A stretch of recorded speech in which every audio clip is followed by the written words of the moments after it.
John Mangalore వారి level 2 క్లాస్లో 5వ అధ్యాయం 2వ రోజు. అందరికీ స్వాగతం.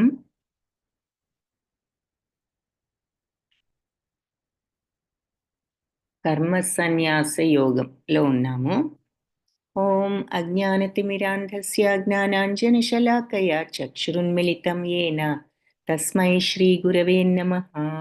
నమో ఓం విష్ణుపాదాయ కృష్ణప్రేష్ఠాయ భూతలే శ్రీమతే భక్తి వేదాంత స్వామి ఇతి నామినే.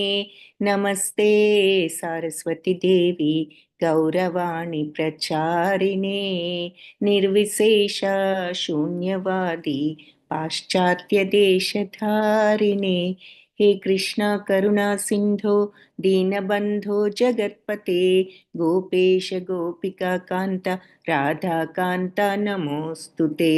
तप्त कांचन गौरांगी राधे वृंदावनेश्वरी वृषभानुसुते देवी प्रणमामि हरिप्रिये.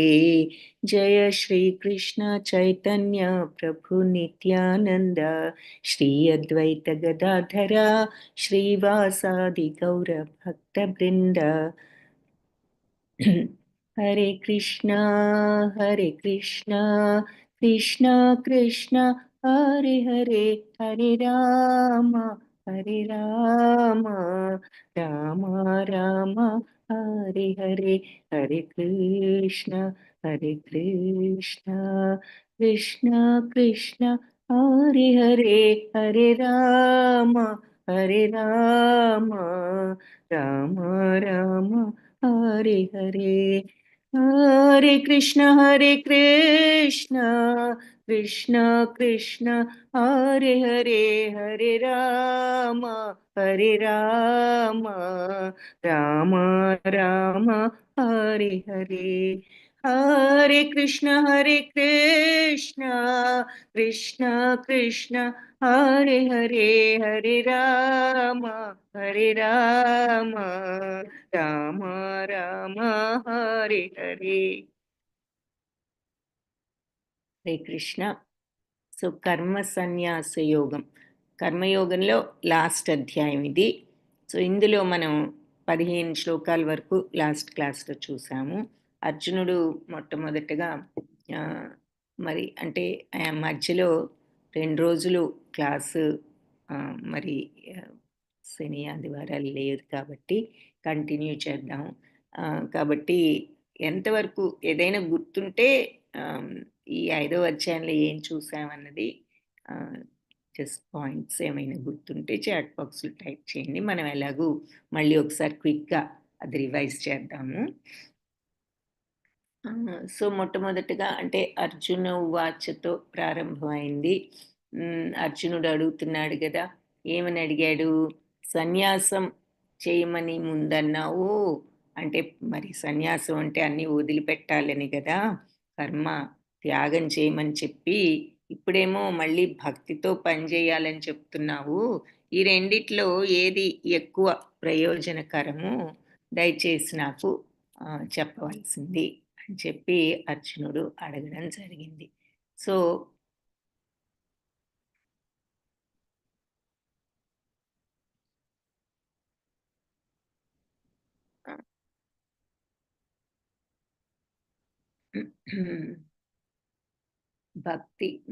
భక్తితో పనిచేయడం మంచిదా, లేదంటే కర్మను సన్యసించడం, త్యాగం చేయడం మంచిదా అని చెప్పి అర్జునుడి యొక్క ప్రశ్న అది. సో ఇక్కడ మరి అర్జునుడికి కొంచెం ఇంకా క్లారిటీ తెలియలేదు అన్నది మనకు అర్థమవుతుంది. అంటే పని చేయడమే ఆపేయాలా, లేదంటే చేసి ప్రతిఫలం ఆశించకుండా ఉండాలా అని అన్న విషయంలో క్లారిటీ తెలియలేదు అర్జునుడికి ఇక్కడ. అందుకని మనకి చిన్న ఎగ్జాంపుల్తో ఇలా చూపిస్తున్నారు.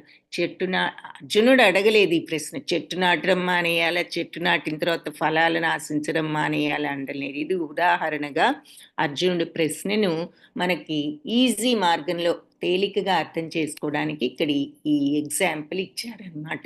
సో పని చేయడమే ఆపేయాలా సన్యసించడం అంటే, అంటే నేను చెట్టు నాటడమే ఆపాలా, లేదంటే పని చేసి మరి ఆహ్, భక్తితో పనిచేయడం. భక్తితో చేసినప్పుడు మరి అంటే మనం ఏం చేస్తున్నాం? భగవంతుడు ఏదిచ్చినా ప్రసాదంలాగా స్వీకరిస్తున్నాం. సో, అలా హ్మ్. ప్రతిఫలాసక్తిని వదులుకోవాలా అని చెప్పి అడుగుతున్నాడనమాట అర్జునుడు.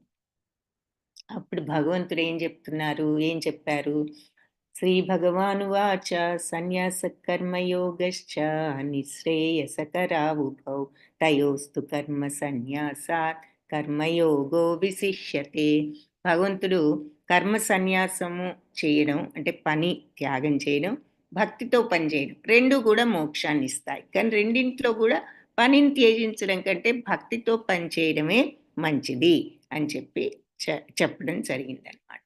సో 2 నీకు మోక్షాన్నిస్తాయి. కర్మ సన్యాసం అంటే బాధ్యతలు వదిలేసి కూర్చోవడం గాదు. బద్ధకంగా పని చేయకుండా. వాళ్ళొక జ్ఞాన మార్గంలో ఏదో వెళ్ళాలని వాళ్ళు అన్నీ వదులుకుని ఇంద్రియాలను వాటిని నియంత్రించి చాలా ఆ కష్టమైన మార్గంలో వాళ్ళుంటున్నారు.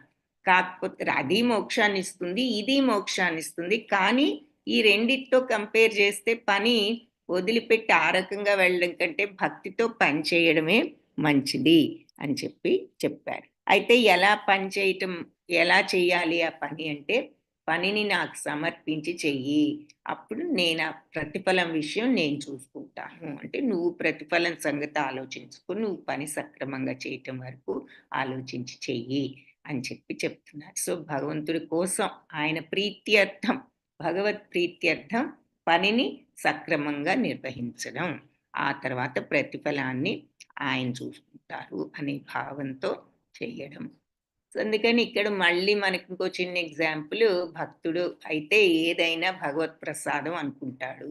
అదే మరి ఆ భావం లేనప్పుడు మనం అన్నీ మన కోసమే చేసుకుంటున్నప్పుడు మనం నేనే సంపాదించుకున్నాను, నేను చేశాననే ఫీలింగ్ మనకి వస్తూ ఉంటుందని ఇక్కడ ఒక example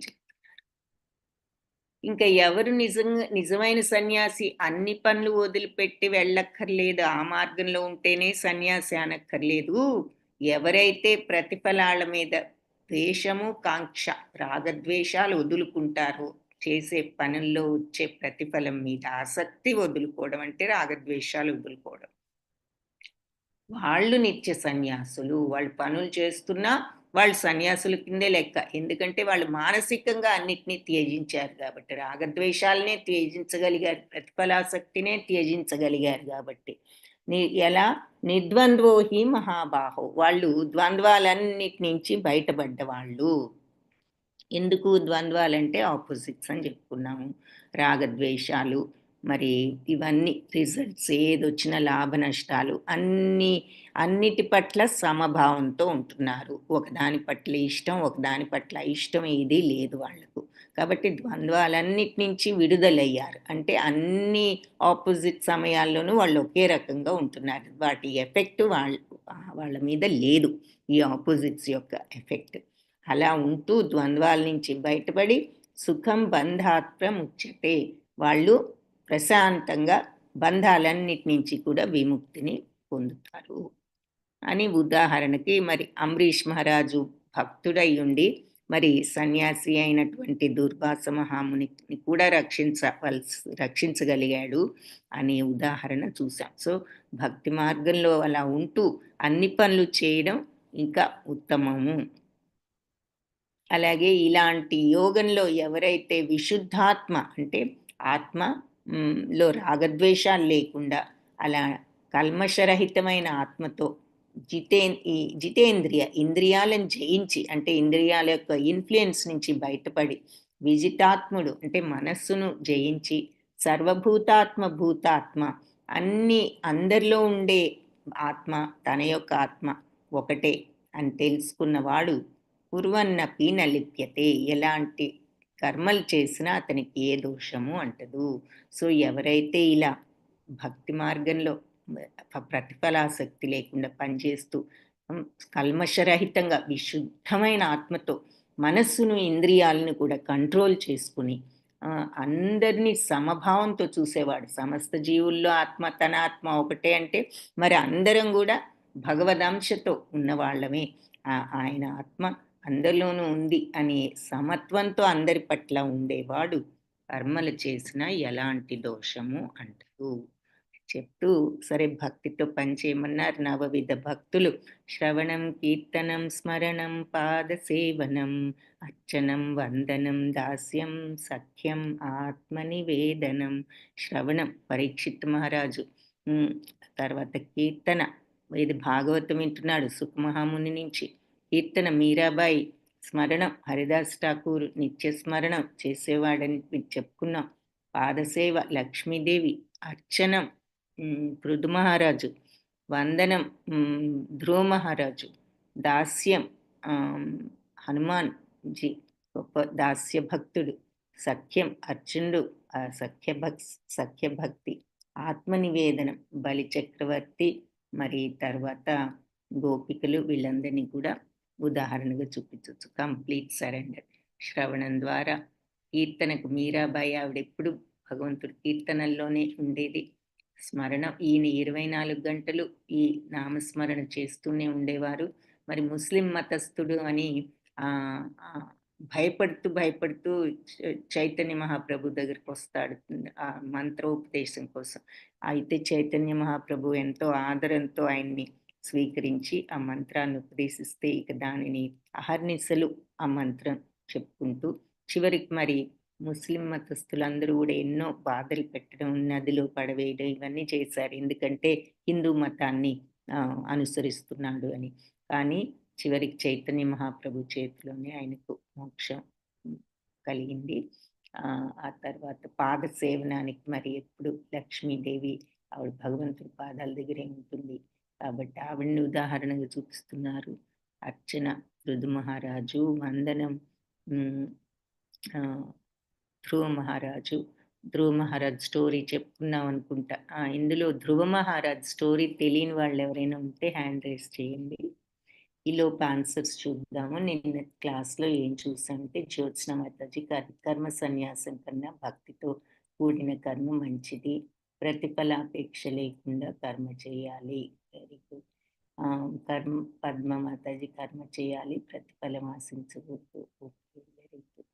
Vihakartya Mataji, seeing God in all beings, perform your duty sincerely without selfish desires or attachment to results.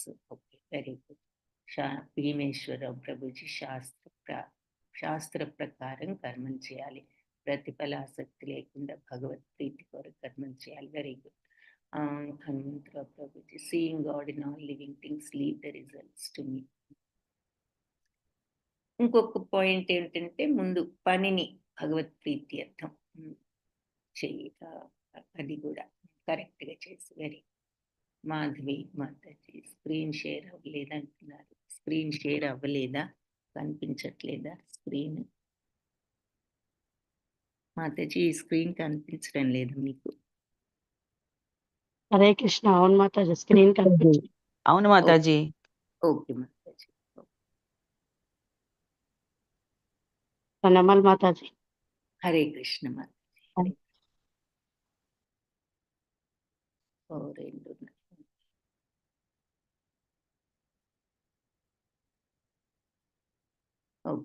ఇప్పుడు కనిపిస్తుంది కదా? ఇప్పుడు కనిపిస్తుంది Mataji. Okay, thank you Mataji. Hare Krishna. So అది శ్రవణానికి మనకి ఇక్కడ పరీక్షిత్ మహారాజు, కీర్తనానికి మీరాబాయి, స్మరణానికి హరిదాస్ ఠాకూర్, పాదసేవనానికి లక్ష్మీదేవి, అర్చనం అంటే పృథు మహారాజు, వందనం అంటే ధ్రువ మహారాజు. ధ్రువ మహారాజ్ మరి స్టోరీ తెలుసా? ధ్రువ మహారాజ్ స్టోరీ ఎవరికైనా ఇక్కడ తెలియని వాళ్ళు ఎవరైనా ఉన్నారా? ధ్రువ మహారాజు కదా అందరికీ తెలిసే ఉంటుంది అనుకుంటున్నాను. ఎవరికైనా తెలియదు అంటే సార్ బ్రీఫ్గా చెప్పుకుందాం. దాస్యం అంటే హనుమాన్, మరి దాస్య భక్తికి గొప్ప ఉదాహరణ హనుమంతుల వారు. సఖ్యం అర్జునుడు, సఖ్యభక్తి ఆత్మనివేదనకు బలి మహారాజు. మరి ఆయన సమస్తాన్ని కూడా నీ దగ్గర నుంచి తీసుకోవడానికి వస్తున్నాడు నారాయణుడు భగవంతుడు. ఆయనకు నువ్వు అడిగింది ఇచ్చావంటే ఇంకా మొత్తం అయిపోతుంది, నీకేమీ మిగలదు అని గురువు అయిన శుక్రాచార్యుడు సలహా ఇస్తాడు. శుక్రాచార్యుడు మహాసూక్ష్మ బుద్ధి గలవాడు, ఆయన రాక్షస గురువు. ఆయన చెప్తాడు. అప్పుడు బలి మహారాజు నేను భగవంతుడే స్వయంగా వచ్చి అడిగితే ఏదైనా ఇవ్వడానికి నేను సిద్ధంగా ఉన్నాను. ఆయనే వచ్చి స్వయంగా అడిగితే ఇవ్వకుండా నేనెలా ఉంటానని చెప్పి ఆయన సమస్తాన్ని కూడా మరి ఇవ్వడానికే సిద్ధపడ్డాడు, ఇచ్చాడు కూడా. సో, ఆయన్ని ఉదాహరణగా తర్వాత మరి గోపికలు, గోపబాలురు వాళ్ళు సమస్తము గూడా ఏది చేసినా శ్రీకృష్ణుడికి అర్పించి చేసేవారు మొదట. సో, వాళ్ళని శరణాగత తత్వానికి ఉదాహరణగా చెప్పుకోవచ్చు.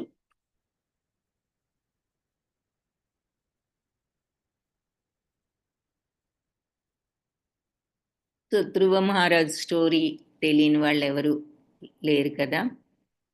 చెప్పండి మాతాజీ. మాకు అంటే ఇప్పుడే భాగవతంలో వస్తుంది గానీ, ఇంకా స్టార్టింగ్‌లో ఉన్నాయి శ్లోకాలు.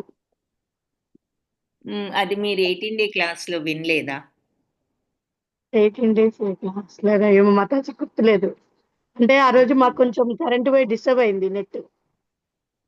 ఇది 18 డే క్లాస్‌లో మీ సేమ్ ఇది స్లైడ్ ఉంటుంది. ఆ టైంలో యూజువల్‌గా చెప్తూ ఉంటాము. ఓకే. సో, ధ్రువ మహారాజ్ ఎవరు? ధ్రువ మహారాజు స్టోరీ భాగవతంలో స్టోరీ. ఆయన తల్లి ఆయన హ్మ్, తండ్రి ఒళ్ళో ఒకరోజు కూర్చోబోతే జారి ఆవిడ సవతి తల్లి కిందకి దించి వేసి, "నీకు తండ్రి ఒడిలో కూర్చునే అర్హత గాని, రాజ్యార్హత గాని లేదు. ఎందుకంటే నువ్వు నా కుమారుడు కాదు కాబట్టి" అని చెప్పడం జరిగింది. ఈవిడ రాజుగారికి ఎక్కువ ప్రియమైన భార్య.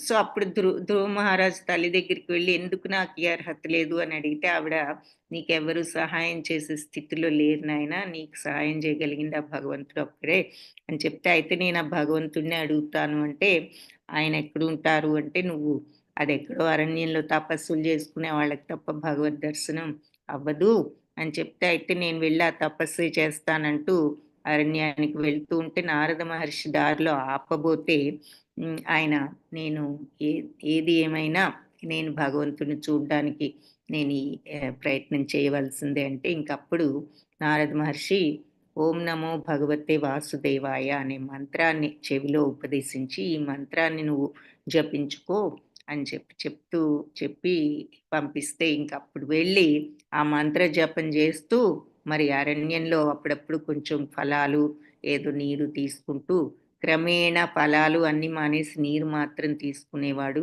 ఆ తర్వాత ఆ నీరు గూడా మానేసి గాలి మాత్రమే పీలుస్తూ తపస్సు చేశాడు ఆ మంత్రంతో. ఆ తర్వాత గాలి పీల్చడం గూడా మానేశాడు.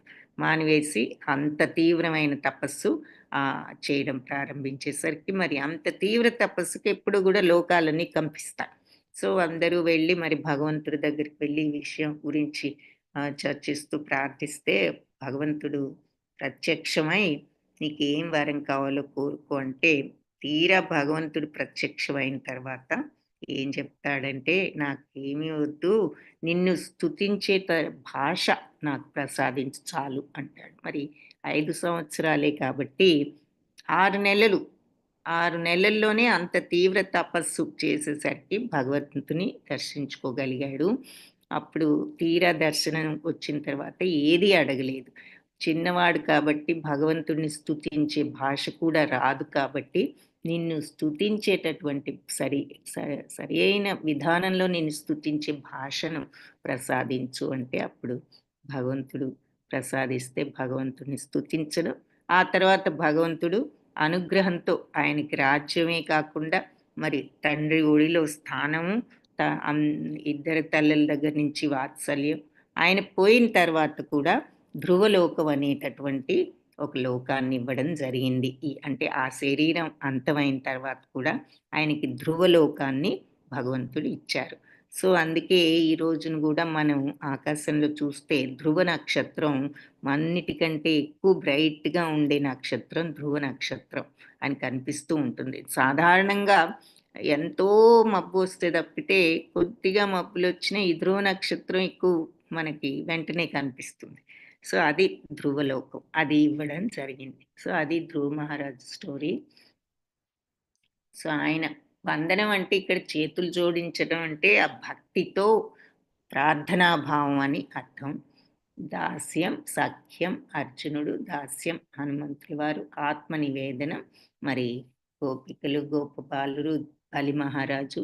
సో, అంబరీష్ మహారాజుని ఈ 9 రకాల భక్తులకి గూడా ఎగ్జాంపుల్‌గా చెప్పొచ్చు అని చెప్తారు. తర్వాత ఫలితాలన్నీ భగవంతుడికి అప్పగించి ఆసక్తి లేకుండా తన కర్తవ్యాన్ని నిర్వర్తించాలి అనుకునేవాడు తామరాకు కనుక నీటితో తడవనట్టు పాపచర్యల ద్వారా ప్రభావితుడు కాడు అని చెప్పి భక్తితో పనిచేయడానికి ఉదాహరణగా కొన్ని ఇక్కడ ప్రభుపాదును ఆయన శిష్యుల్ని చూపిస్తున్నారు. సో, అన్ని కర్మల్ని గూడా మనస్సుతో సన్యసించడం ముఖ్యం.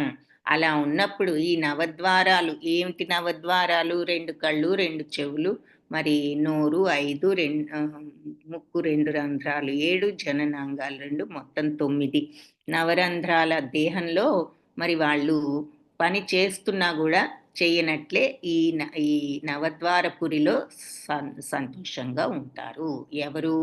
ఎవరైతే వాళ్ళ స్వభావాన్ని నియంత్రించంటే మనస్సును, ఇంద్రియాలను అదుపులో పెట్టుకుని కర్మలన్నిటిని గూడా మానసికంగా త్యజించినప్పుడు అని చెప్పి చెప్తున్నారు. సో, అది. అన్ని కర్మలు మనస్సుతో సన్యసించు. శారీరకంగా వదిలిపెట్టక్కర్లేదు.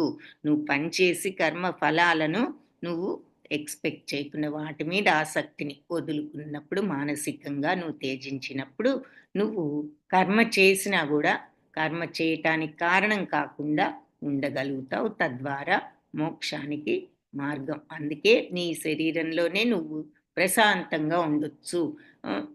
మోక్షం జనన మరణ చక్రం నుంచే కాదు, ఈ రాగద్వేషాల నుంచి మోక్షం గనక మనం ప్రాక్టీస్ చేస్తే అన్నిటి నుంచి మోక్షం వస్తుంది. జనన మరణ. సో, అన్నిటికీ కారణం ఏమిటి? దుఃఖానికి, కోపానికి, మరి ఈర్ష్యకు, మనశ్శాంతి లేకపోవడానికి, మళ్ళీ తిరిగి జన్మ రావడానికి అన్నిటికీ కారణం రాగద్వేషాలే. కాబట్టి ఈ రాగద్వేషాలను వదులుకున్నామంటే అన్నీ గూడా మనల్ని వదిలిపెట్టి మిగిలేదేమిటి అంటే ప్రశాంతత. అందుకే ఈ సంతోషంగా ఉంటాడు అని చెప్పి చెప్తున్నారు. అంటే తర్వాత అది ఆల్మోస్ట్ 15th శ్లోక వరకు అది. ఇంకా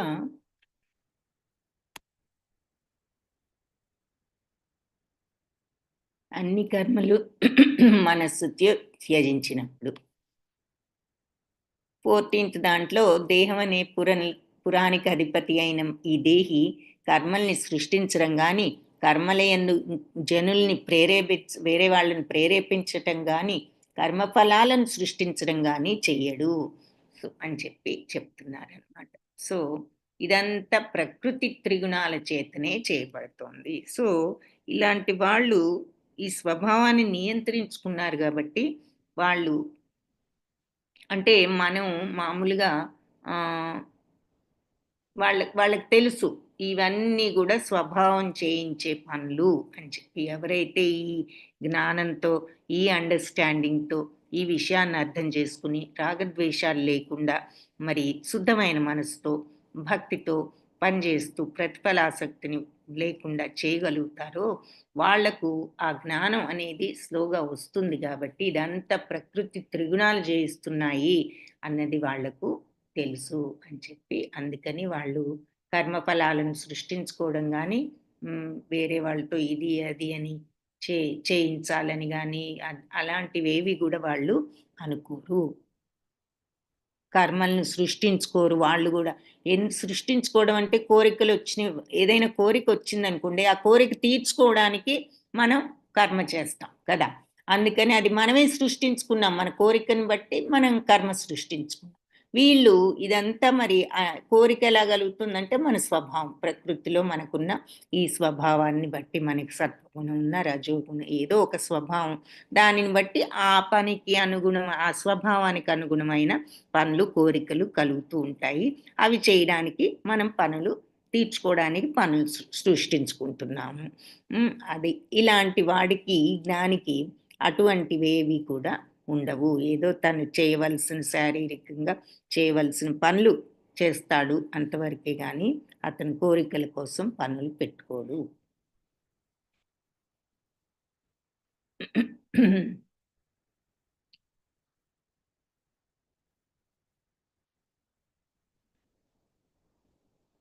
సో తాత్కాలిక దేహం కర్మలకు మరి ఫలితాలు ఉంటాయి అని చెప్పి ఇలాంటి భక్తి భావంలో ఉన్నవాడు ఇలాంటి కోరికలతో కూడిన కర్మలేవి కూడా చేయడు. అలాగే నాదత్తే కస్యచిత్ పాపం నచైవ సుకృతం విభుః అజ్ఞానేనావృతం జ్ఞానం తేన ముహ్యంతి జంతవః. భగవంతుడు ఎవ్వరి పాపాన్ని పుణ్యాన్ని కూడా ఆయన గ్రహించడు. జీవులు అయినా కూడా వాళ్ళ నిజ జ్ఞానాన్ని ఆవరించే అజ్ఞానంతో మోహం చెందుతూ ఉంటారు. సో ఆయన ఎవరి యొక్క పాపాన్ని పుణ్యాన్ని ఆయన తీసుకోరు. పాపమైన పుణ్యమైన మన పనుల యొక్క పాప పుణ్యాలను మనమే తీసుకోవాలి. సో అయినా కూడా జీవులు మరి ఈ అజ్ఞానంతో ఆవహించున్నాం కదా, అజ్ఞానంతో మన నిజమైన జ్ఞానం మనకు తెలియడం లేదు, దాంతో మోహం చెందుతున్నారు ఈ అజ్ఞానం వల్ల అని చెప్పి చెప్తున్నారు. అంటే ఇక్కడ విభు అనే పదం కూడా వాడారు ఫస్ట్ లైన్లో, లాస్ట్ది. విభు అంటే మరి అపరిమితమైన జ్ఞానం, సంపద, బలము, యశస్సు భగవంతుడు అన్నమాట. యశస్సు, సౌందర్యం, వైరాగ్యం అనే 6 గుణాలు సమగ్రంగా భగవంతుడికి ఉన్నాయి. ఆయన మరి పాపపుణ్య కార్యాలచే కలత చెందకుండా ఎప్పుడు తన యందే తృప్తిలో ఉంటాడు. ఆయన ఆత్మ సచ్చిత్తానంద స్వరూపుడు కాబట్టి ఆ ఆత్మ యొక్క దివ్యతత్వం మరి అది నిష్కల్మష ప్యూర్ తత్వం అన్నమాట. కల్మషరహితమైన ఆ తత్వంలోనే ఆయన తృప్తితో ఉంటాడు. మన స్థితికి ఆయన కారణం కాదు. మనమే అజ్ఞానంతో మోహం చెంది కొన్ని రకాలైన స్థితులలో ఉండాలి అనుకుంటూ మరి కర్మఫల శృంఖలాలను తయారు చేసుకుంటున్నాం. మరి నిజానికి ఎంతో ఉన్నత ప్రకృతికి చెందాం మనం కూడా. మరి మనకి సచ్చితానంద తత్వం ఉంది, మనం పూర్ణ జ్ఞానవంతులం అయినా కూడా మన యొక్క పరిమిత శక్తి కారణంగా అజ్ఞానంతో ప్రభావితులం అవుతున్నాము. భగవంతుడేమో సర్వశక్తి సమన్వితుడు, కానీ మనం అలాంటి వాళ్ళం కాదు. భగవంతుడు సర్వజ్ఞుడు కాగా మనం అణుమాత్రులం మాత్రం అయి ఉన్నాము. కానీ జీవుడు ఆత్మ కాబట్టి తన ఇష్టానుసారం దేన్నైనా కోరుకునే శక్తి ఉన్నది మనకు. అయితే అట్టి కోరిక భగవంతుడి చేతనే తీర్చబడుతోంది. కానీ జీవుడు తన కోరికల విషయంలో కనుక మోహాన్ని ఉందాడు అంటే భగవంతుడు ఇక వాటిని తీర్చుకునే అవకాశం ఇస్తారు. మనం మరి ప్రార్థనలు చేస్తూ ఉంటాం కదా, అది కావాలి ఇది కావాలి, కానీ మన యొక్క కర్మలకు ఆయన ఫలితాన్ని బాధ్యతను వహించరు. మనం కోరుకుంటే కోరినవి ఇస్తారు, కానీ ఆ కర్మ ఫలితాల యొక్క బాధ్యతను ఆయన స్వీకరించరు. కాబట్టి ఈ మోహంతో మనం ఉంటూ దేహాన్ని నేనే దేహం అనుకుంటున్నాము, ఆత్మ కాదు, ఈ దేహం కాదు నేను ఆత్మ అనేది మర్చిపోయి ఈ నేనే దేహాన్ని అనుకుంటూ ఈ తాత్కాలిక సుఖాలకు మనం లోబడుతున్నాం కాబట్టి దుఃఖ ప్రభావితులం అవుతున్నారు అని చెప్పి చెప్తున్నారు. కాబట్టి మనం ఇప్పుడు భగవంతుడు ఎప్పుడూ మనకు దగ్గరలోనే ఉన్నారు. పువ్వు గనక దగ్గరగా ఉంటే దాని సుగంధాన్ని మనం పీల్చగలుగుతాం.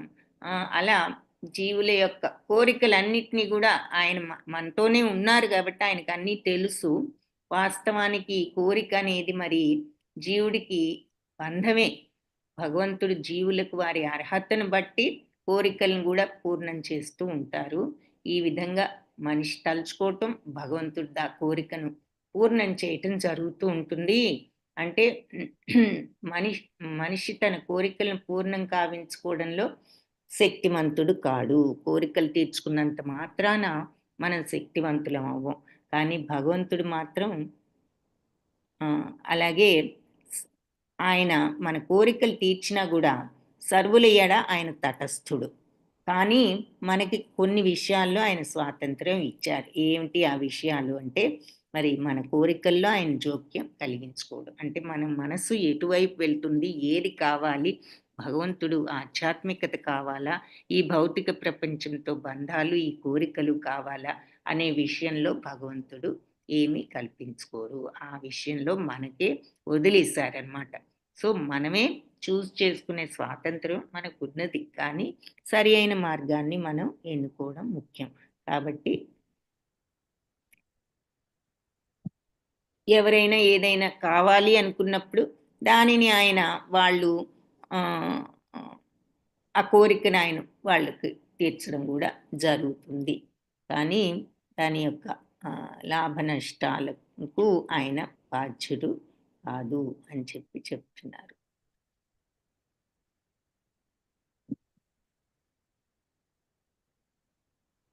మరి అలాగే మంచి పనుల్లో ఉన్న వాళ్ళకి మరి పుణ్యాన్ని, మరి చెడు పనుల్లో ఉండేవాళ్ళు మరి హ్మ్, పా పాపానికి తగ్గ ఫలితాన్ని అనుభవించవలసి వస్తుందని కౌశి కౌశీతకి ఉపనిషత్తు కూడా చెప్తోంది. ఏది జీవుడు సుఖదుఖాల్లో సంపూర్ణంగా పరతంత్రుడై ఉంటాడు. గాలి హ్మ్, మేఘాలు గనుక గాలికి కదిలినట్లు భగవంతుడి సంకల్పంతో అతను స్వర్గానికి గాని, నరకానికి గాని ప్రయాణం చేస్తాడు. కాబట్టి భక్తి భావన త్యజించినంతనే జీవుడు అంటే భక్తి భావం ఈ జ్ఞానం లేనప్పుడు ఇక మరి మోహానికి గురి అవుతాం. కాబట్టి సహజ స్థితి మనకి సచ్చితానంద స్థితి కాబట్టి అయినప్పటికీ మనం ఇలా అణుమాత్ర స్థితి వల్ల భగవత్ భగవంతుని గురించిన నిజ స్థితిని మర్చిపోయి మనం అజ్ఞానంతో బద్ధులం అవుతున్నాము. లోపలున్న ఆత్మ, ఆ సచ్చిత్తానంద తత్వం, ఆ దివ్య తత్వం, మరి అదే భగవత్ తత్వం. అందులో ఆ నుంచి మనకి తత్వాన్ని ఆయన కొంచెం ప్రసాదించారు. మన ఆత్మకు ఆ తత్వం ఉన్నది అన్న విషయాన్ని మనం ఈ మోహంలో పడి ఈ భౌతిక ప్రపంచపు మాయతో మర్చిపోయి ఇలా అజ్ఞానంలో బద్ధులమైపోతున్నాము. సో ఇలాంటి అజ్ఞాన వశంతో బద్ధస్థితికి ఈ నా బద్ధస్థితికి భగవంతుడే కారణం అని కూడా అనుకుంటూ ఉంటాం. కాబట్టి భగవంతుడు బాహ్యంగా ద్వేషిస్తున్నట్లు, ప్రేమిస్తున్నట్లు కనిపించినా కూడా వాస్తవానికి ఆయన ఎవరిని ద్వేషించడం గాని, ప్రేమించడం గాని చెయ్యరని వేదాంత సూత్రాలు కూడా ఈ విషయాన్నే నిర్ధారిస్తున్నాయి. సో ఎవరి యొక్క పనులకు వాళ్ళు వాళ్ళ స్థితికి వాళ్ళే బాధ్యులు. కాబట్టి భగవంతుడు ఈ పుణ్యాలు ఇవేవి కూడా ఆయన గ్రహించరు. కానీ జీవులు మరి అజ్ఞానంతో మోహాన్ని చెందుతున్నారు అని చెప్పి ఇక్కడ చెప్తున్నారు. జ్ఞానేన తు తదజ్ఞానం యేషాం నాశితమాత్మనః తేషామాదిత్యవత్ జ్ఞానం ప్రకాశయతి తత్పరం.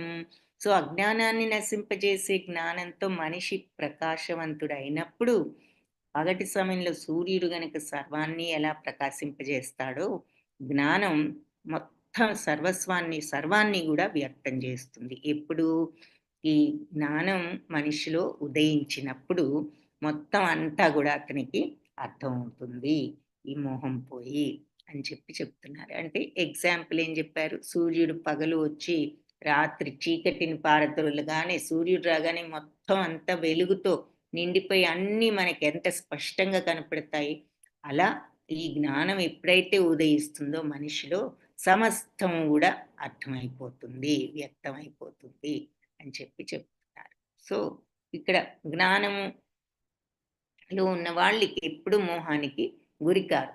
సర్వం జ్ఞాన ప్లవేనైవ జ్ఞానాగ్ని సర్వకర్మాణి నహి జ్ఞానేన సదృశం అంటూ జ్ఞానం సర్వదా భగవద్గీతలో గొప్ప గౌరవాన్ని ఇచ్చారు జ్ఞానానికి. ఈ జ్ఞానం అనగా ఎలాంటిది? జ్ఞానం సంపూర్ణ జ్ఞానం కృష్ణుడికి శరణ పొందుట ద్వారానే లభించునని భగవద్గీత 7వ అధ్యాయం 19వ శ్లోకం 7.19 బహూనాం జన్మనామంతే జ్ఞానవాన్ మాం ప్రపద్యతే అని మనం చూస్తాం. ఎన్నో జన్మల తర్వాత జ్ఞానవంతుడు నన్ను శరణు వేడుతాడు. సమహాత్మ సుదుర్లభ వాసుదేవ సర్వమితి సమహాత్మ సుదుర్లభ. ఏమని శరణు వేడతాడు? వాసుదేవుడే సమస్తం అని తెలుసుకుని అలాంటి మహాత్ములు నాకు శరణు వేడతారు. అలాంటి మహాత్ములు చాలా అరుదు అని ఆయనే చెప్తున్నారు. సో ఎన్నో జన్మల తరువాత వాళ్ళు ఈ విషయాన్ని అర్థం చేసుకుని సమస్తము భగవంతుడేనని వాళ్ళు నన్ను శరణు వేడతారు. అలాంటి వాళ్ళు చాలా అరుదు సో అని చెప్పి చెప్తున్నారు.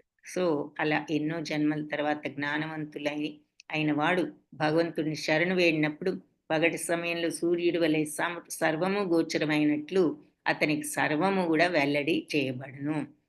మరి మనందరం ఎన్నో రకాలుగా ఇలా మోహానికి గురవుతున్నాం. ఉదాహరణకు అతడు ఏమిటి భగవంతుడు నేను అనే విషయం గూడా మనం కరెక్ట్‌గా అర్థం చేసుకోలేం. కాబట్టి ఈ జ్ఞానం, ఈ శరణాగత తత్వం డెవలప్ చేసుకుంటే అంతా గూడా అవగతం అవుతుంది అని చెప్తున్నారు. సో, ఇంతకీ శ్లోకంలో ఏం చెప్పారంటే సూర్యుడు సమస్తాన్ని గూడా ఎలా ప్రకాశవంతం చేస్తాడో ఉదయించగానే, ఆ జ్ఞానం రాగానే మనిషికి సమస్తం గూడా ఇదంతా అర్థమవుతుంది. తద్బుద్ధయస్ ఆ జ్ఞానం ఏమిటని దీంట్లో చెప్పారు భాష్యంలో, శరణాగత తత్వం. సమస్తము అలా భగవంతుడు అనుకుంటూ రాగద్వేషాలు వదిలి ఆ శరణాగత తత్వంతో ఉండగలిగినప్పుడు ఆ జ్ఞానం అనేది వస్తుంది. తద్బుద్ధయస్తదాత్మానస్తన్నిష్టాస్తత్పరాయణః గచ్చంత్యా పునరావృత్తిం జ్ఞాన నిర్ధూత కల్మషాః. బుద్ధి, మనసు, నిష్ఠ, ఆశ్రయం అన్నీ భగవంతుడి పట్లే లగ్నమైనప్పుడు మనిషి సంపూర్ణ జ్ఞానంతో కల్మషరహితుడై నేరుగా ముక్తి మార్గంలో ప్రయాణించును. ఇక్కడ వివరంగా ఆ జ్ఞానం అంటే ఏమిటి, ఎలా ఉంటే మనం జ్ఞానవంతులం అవుతామనేది సింపుల్గా ఈ శ్లోకంలో చెప్పారు. బుద్ధి, మనసు, నిష్ఠ అంటే శ్రద్ధ, ఆశ్రయం అంటే ఎవరిని ఆశ్రయిస్తాం అంటే భగవంతుణ్ణే ఆశ్రయించిన వాళ్ళు అంటే శరణాగత తత్వం. ఆశ్రయించడం అంటే ఇక వాళ్ళ పట్లే మనం ఇంట్రెస్ట్ చూపించడం ఏంటి, శ్రద్ధ చూపించడం ఏంటి, వాళ్ళు ఏది ఇచ్చినా సరే వాళ్ళకే సమర్పించడం ఏంటి, వాళ్ళు ఏది ఇచ్చినా మనం పుచ్చుకోవడం. మళ్ళీ అది ఎలా పుచ్చుకుంటాం, ఏ జడ్జిమెంట్ లేకుండా, ఏ రాగద్వేషాలు లేకుండా పుచ్చుకోవడం. అది ఆశ్రయించడం శరణాగత తత్వం. అంటే శరణాగత తత్వం. సో ఇవన్నీ భగవంతుడి పైన. సో భగవంతుడి మీద మనసు, బుద్ధి, శ్రద్ధ, శరణాగత ఇవన్నీ ఆయన యందు లగ్నమైనప్పుడు మనిషి సంపూర్ణ జ్ఞానంతో కల్మషరహితుడై నేరుగా ముక్తి మార్గంలోకి వెళ్తాడు. సో బుద్ధి, మనసు, శ్రద్ధ, మరి శరణాగత, చివరికి ఆశ్రయం, ఆయన్నే ఆశ్రయించు ఇక అన్నిటికీ.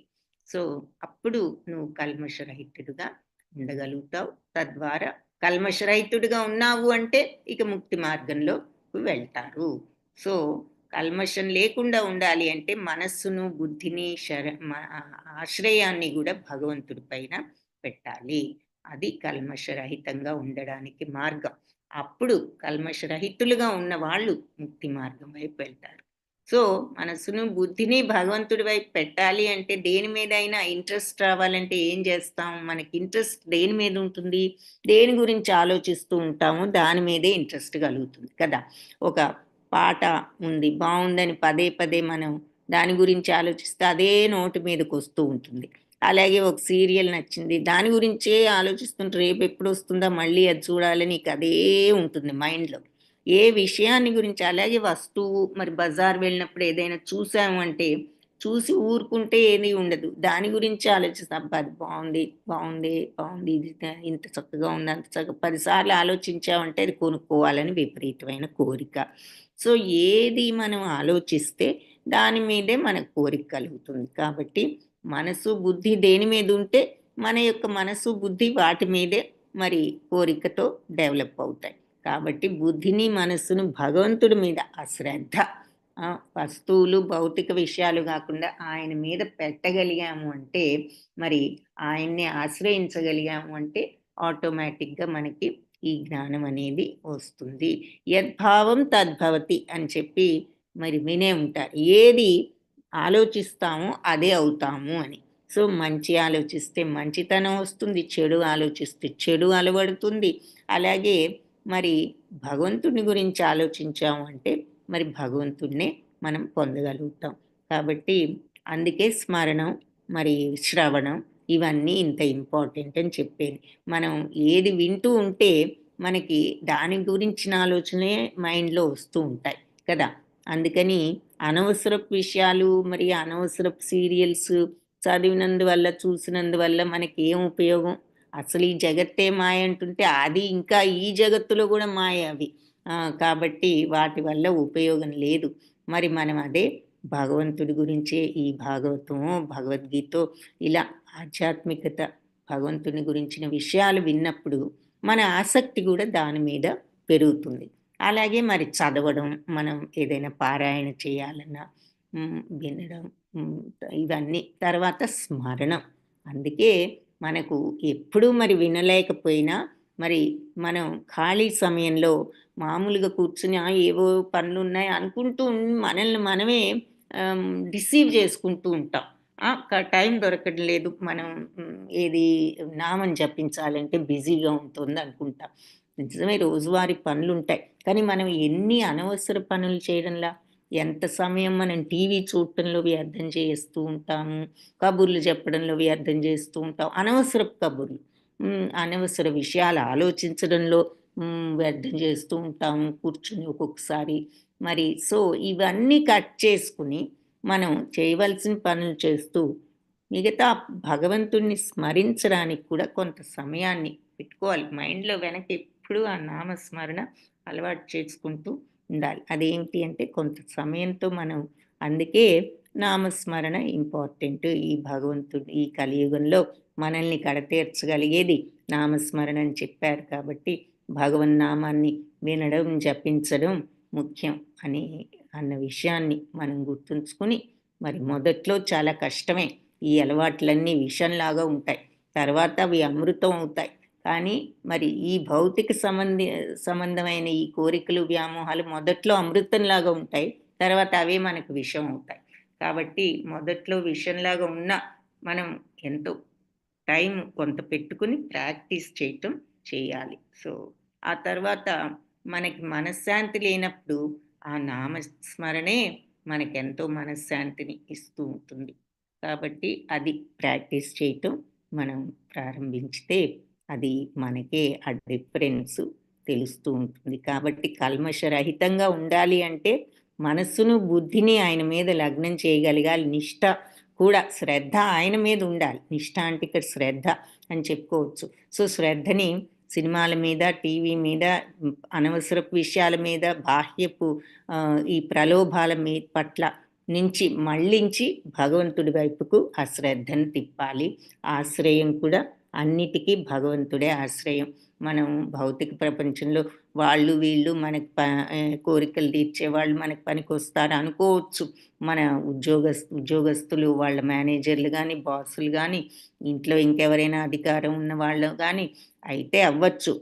ఎవరికి చేయవలసిన డ్యూటీని మనం నిర్వర్తించి బాధ్యతగా చివరికి అందరికీ కూడా ఆశ్రయం భగవంతుడే అన్నది మనం మనసులో గ్రహించి ఆ రకంగా బుద్ధి, మనసు, శ్రద్ధ సమస్తం ఆయన మీద లగ్నం చేయగలిగినప్పుడు మరి కల్మషరహితులంగా మారొచ్చు. ఆ తర్వాత తద్వారా ముక్తికి కూడా అదే ఇక ముక్తికి మార్గం ఏమిటి అంటే కల్మషరహితులు.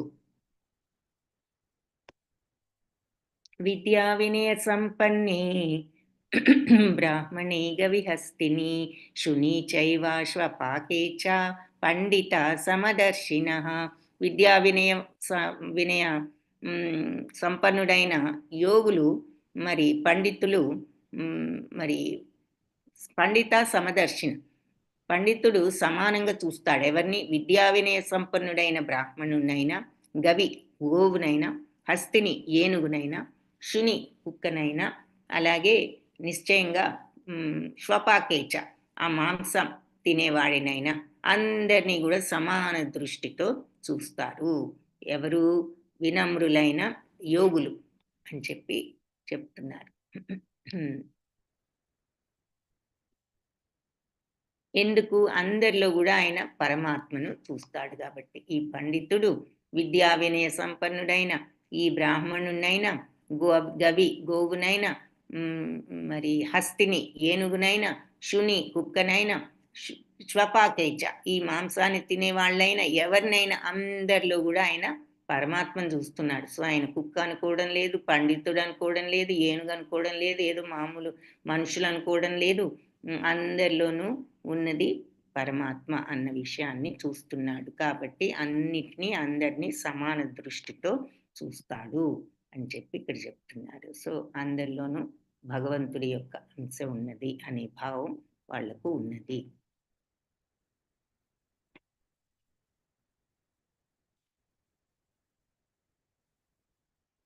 ఇహైవ తైర్జితః సర్గో యేషాం సామ్యే స్థితం మనః నిర్దోషం హి సమం బ్రహ్మ తస్మాత్ బ్రహ్మణి తే స్థితాః. సో సమానత్వం ఏకత్వం లందు మనస్సు నెలకొన్నవారు జనన మరణ స్థితిని జయించిన వారే. ఇక్కడ ఎంతో క్లియర్గా చెప్తున్నారు. ఇలా క్లియర్గా ఇంకొక శ్లోకంలో కూడా చెప్పారు, ఆ యోగమే ఆ సమత్వమే యోగము అని. ఆ యోగా స్థితిలోకి కరెక్ట్గా వెళ్ళగలిగిన వారికి మరి భగవంతుణ్ణి వాళ్ళు పొందగలుగుతారు, ఆ కనెక్షన్ కరెక్ట్గా ఏర్పరచుకోగల వాళ్ళు అన్నది చూసాం. సో ఇంకొక శ్లోకంలో కూడా సమత్వమే యోగము అని క్లియర్గా చెప్పారు. ఇక్కడ ఆ సమత్వమే, ఆ సమత్వము సమానత్వము మరియు ఏకత్వముల్లో మనస్సు ఎవరైతే సెట్ అయి ఉంటారో, నెలకొని ఉంటారో సమానత్వంతో ఏకత్వంతో, వాళ్ళు జనన మరణ స్థితిని జయించిన వారే. సో అందరినీ సమానంగా, అన్నిటినీ సమానంగా, అందరూ సమానమే ఆ ఏకత్వ భావన ఉన్న వాళ్ళు జనన మరణ స్థితిని జయించిన వారే. అలాంటి వారు బ్రహ్మం వలె దోషరహితులైనట్టి వారు. ఆ విధంగా వారు బ్రహ్మంలోనే స్థితిని కలిగిన వారై ఉంటారు అని చెప్తున్నారు. సో అందరినీ సమానంగా చూస్తారు కాబట్టి వాళ్ళు భగవంతుడు ఎలా అయితే అందరినీ నిష్కల్మషంగా ఒకే రకంగా ఉంటారో, ఆయన నాకు పక్షపాతులు లేరు, నాకు ప్రియమైన వాళ్ళు లేరు, నేను ద్వేషించే వాళ్ళు లేరు, నాకు అందరూ సమానమే అని పదే పదే చెప్పడం చూస్తాం. సో మరి మనకి కష్టాలేమిటి, కొందరికేమి సుఖాలేమిటి, మరి ఎంతో మంచి వాళ్ళకి కష్టాలేమిటని మనకు అన్నీ తెలిసినట్లు మనమేదో అనుకుంటూ ఉంటాం. ఆయన మన మన కార్యాలకు మనమే బాధ్యులు అని చెప్పేశారు ఇంతకుముందు. వాళ్ళ యొక్క కర్మలకు వాళ్ళు బాధ్యులు. మరి వాళ్ళు చేసే పనులకు మంచి వస్తే మంచి వస్తుంది, చెడు వస్తే చెడు వస్తుంది. అది మన మన మన చేతల్ని బట్టి మన కర్మ ఫలాలు వస్తాయి. ఆయన ఏ విషయంలో ఆ విషయంలో కల్పించుకోరు అన్నది కూడా మనం చూసాం. సో అందుకని ఆయన అన్నీ ఆయనకి సమానమే. కాబట్టి చేయవలసింది అది ఆ పద్ధతి ప్రకారం ఆయన ఈ ప్రపంచాన్ని నడిపిస్తున్నారు. అయితే ఆయనలాగా మరి దోషరహితులు, బ్రహ్మం వలె దోషరహితులు. భగవంతుడిది ఆ బ్రహ్మస్థితి, ఆ నిష్కల్మష స్థితి. కాబట్టి అందరూ ఒకటే అనేటటువంటి అందరి పట్ల సమభావం అది ఉన్నవాళ్ళు భగవంతుడిలాగా దోషరహితులైనట్టి వారు. ఆయన ఎవరి పట్ల పక్షపాతం వీళ్ళు కూడా చూపించరు. కాబట్టి అటువంటి మనస్తత్వాన్ని వాళ్ళు తెచ్చుకోగలిగినప్పుడు వాళ్ళు దోషరహితులు.